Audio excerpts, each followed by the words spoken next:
예, 오늘 시청자 질문은 어떤 내용인가 한번 보겠습니다.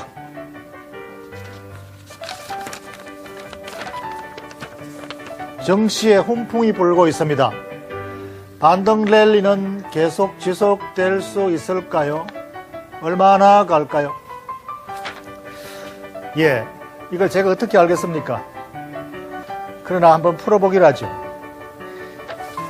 이것을 풀기 위해서는 이 반등의 랠리가 어디서 근원하는가, 드라이버를 알아야 됩니다. 지금 반등의 랠리, 도대체 일주일 전에 공포는 어디로 갔나? 불확실성은 어디로 갔나? 지금 반등은 무언가? 이것을 이끄는 원동력이 있을 것입니다. 그것을 드라이버라고 그러죠. 오늘 시장의 드라이버, 세계 정시의 드라이버는 금융주입니다. 금융주가 다른 모든 주식을 같이 끌어올리고 있는 것이죠. 이 금융주 랠리는 왜 왔는가? 금융주는 원래 이 정시를 폭락시킨 주범이었습니다. 이 정시가 폭락하는 이유가 바로 유럽은행이 파산할지도 모른다라는, 유럽의 한 개 은행이 파산하면은 다른 은행도 연쇄적으로 꼬리를 물고 파급 효과로 파편을 맞았어. 그리고 또 미국의 은행까지, 그리고 또 아시아 은행까지 줄줄이 파산의 연쇄고리로 도미노식으로 파산한다라는 이런 우려감이 세계 정시를 끌어내렸었죠. 그런데 이것이 지금 해소가 되고 있다. 알고 보니까 걱정이었더라라는 것이 지금 정시의 드라이버가 바로 금융주죠. 금융주 차트를 보시면 지난번 일주일 전에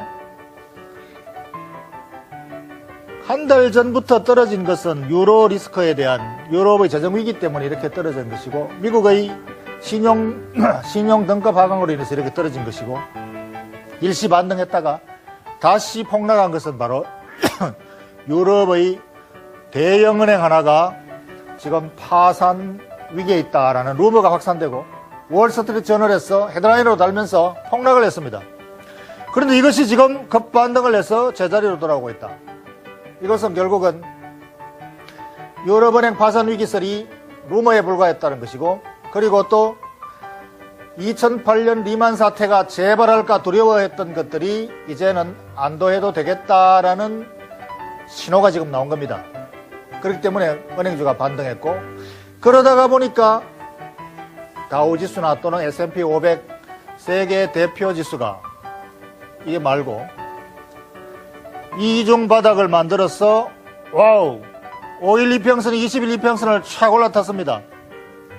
아직까지 골든 크로스라고는 할 수가 없지만 20일 이평선이 돌아서면서 올라왔으면 골든 크로스라고 할 수 있지만, 이게 조금만 더 가면 골든 크로스가 확인이 되는 것이죠. 아직까지는 골든 크로스라 하기는 조금 이르지만 단기 이평선이 이중 바닥을, 이 중기 이평선을 뚫었다라는 측면에서, 그리고 그것도 매우 강하다는 측면에서 상당히 기술적 의미를 두고 있습니다. 그렇다면 차트상으로 기술적 반등으로 기술적으로 조정이 마무리됐다고 판단할 수 있는가? 저는 차트는 믿지 않습니다. 반 맞고 반 틀리기 때문이죠. 그렇다면 무엇을 봐야 될까요?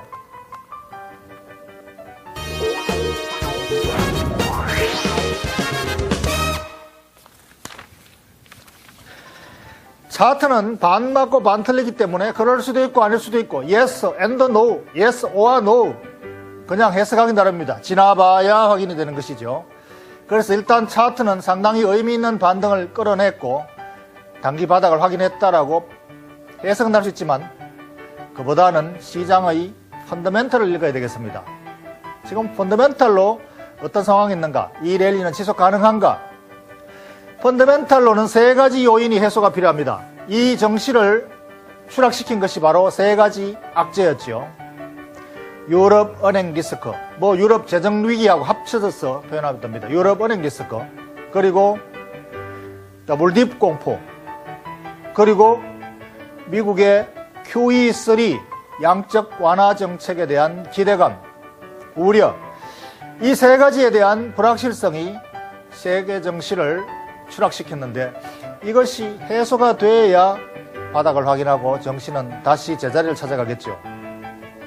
그래서 지금 현재 이 세 가지 요소를 확인해 보면은 세 가지 다 불확실성 해소 과정에 들어간 것으로 시그널을 주고 있습니다. 첫 번째, 유럽은행 리스크. 유럽은행 리스크는 다행히 IMF 새로운 총재가, 여성 총재가 매우 참신한 사람이 된 것 같습니다. 지난 주말 잭슨 홀 미팅에서 세계 경기는 매우 위험하다. 위험하다까지는 오히려 공포감을 줄 수 있지만 이 위험을 극복하기 위해서 ECB, 유럽의 중앙은행이 금리를 인하해야 될 필요가 있다. 경기 부양책을 전 세계적으로 공조해야 될 필요가 있다는 것을 강력히 표명함으로써 세계적인 경기 부양책에 대한 기대감을 증폭시켰습니다.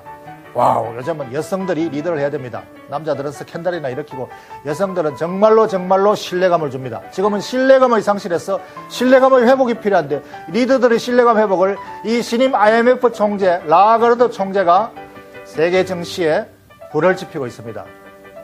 이것이 바로 유럽은행에 대한 자금 확충까지 연결이 됩니다. 유럽은행들이 자금 확충이 시급히 필요하다. 라가르드 총재가 프랑스 재무장관 할 때 유럽은행에 대한 재정 상황을 샅샅이 꿰뚫고 있다. 그래서 지금 여기에 대한 감독과 보완 조치를 마련하고 있다. 매우 신뢰성을 줍니다. 그렇기 때문에 유럽은행이 어설프게 파산될 그런 상황에 빠지지는 않을 것이다. 왜냐? 감독하고 있으니까, 보고 있으니까, 모르는 상태에서 파산하는 것이죠. 그래서 유럽에 대한 은행 파산 위기가 해소되고 있다. 그리고 QE3는 당초 없으면 어떡하나 했더니만 없는 것이 오히려 무소식이 희소식이 됐습니다. QE3를 3차 양적 완화 정책을 할 필요성이 없을 정도로 경기는 비교적 건실하다라는 신호를 받아들였습니다. 그러니까 그동안에 세 가지 우려 요인이 점차 해소가 되고 있다. 그리고 지금 현재 이 조정은 고점 대비 20%까지 조정을 겪었습니다.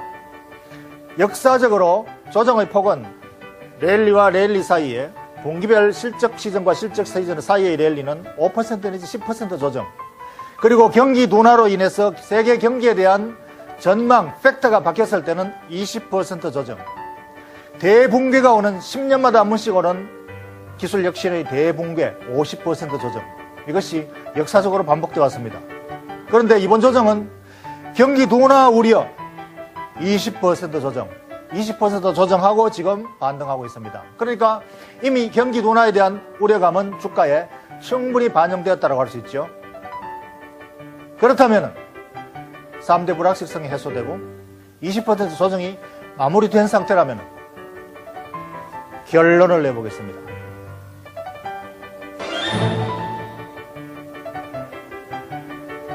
반등 랠리가 지속 가능한가요?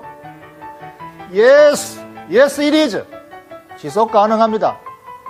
기술적으로 이중바닥을 만들어서 No, 저는 차트를 믿지 않습니다. 반 맞고 반 틀리기 때문이죠. 그럴 수도 있고 아닐 수도 있기 때문이죠. 펀더멘털, 그렇습니다. Yes, 펀더멘털이 개선되고 있다. 3대 불확실성이 해소가 되고 있고 조정이 이미 20% 충분히 흡수되었다. 그리고 마지막으로 가장 중요한 것은 9월은 프리어닝 시즌입니다.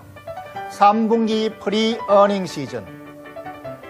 실적 시즌에 오면은 불확실성은 저절로 사라집니다. 9월 프리어닝 시즌이 오고 있습니다. 박준호의 사인이었습니다.